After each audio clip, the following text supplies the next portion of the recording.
Let's take a look at your assignment for LT1 of MT7.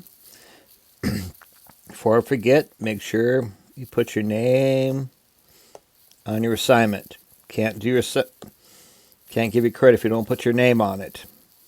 Okay, questions 1 through 10. Do those in ALEKS before you come to this assignment. We want to get the basic ones out of the way. Now, on question 11, we are going to start with point A at 2, 1. When you do a reflection across the y-axis, that goes back to what we did in Unit 1, A primed. The reflection of the y-axis means x becomes opposite, so it's -2 and 1. And then finally,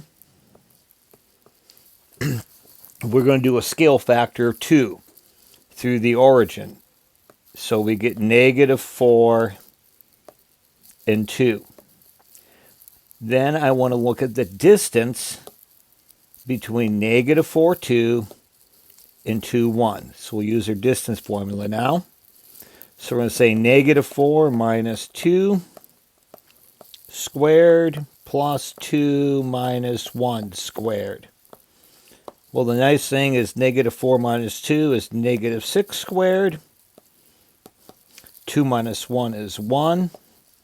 So we get the square root of 36 plus 1, which would be the square root of 37.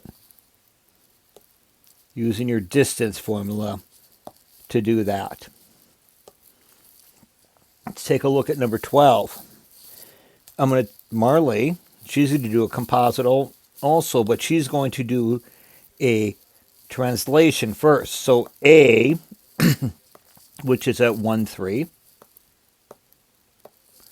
And I'm going to do a translation, so I'm going to subtract 2 from 1. That'll put me at -1. And then I'm going to subtract 1 from y, so it'll give me 2. And then I'm going to do a scale factor of 3. So then I'll get -3 and 6. And this one was just a plain find the point. Okay, on number 14, we got Ava here. And we're going to do some transformations, but we're going to notice at the end, I'm looking for the midpoint. So I think I'm going to start by finding the midpoint. Add up your x's and divide by 2. So 2 plus 6 is 8.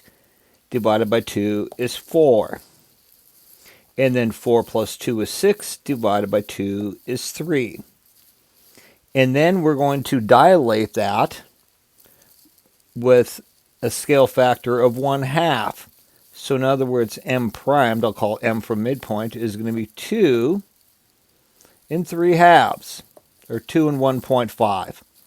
I guess they use decimals for our answers. Might as well use decimals for this one, 2 and 1.5.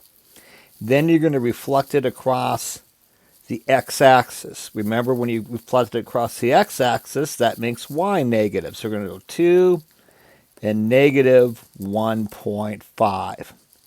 And that should be choice J.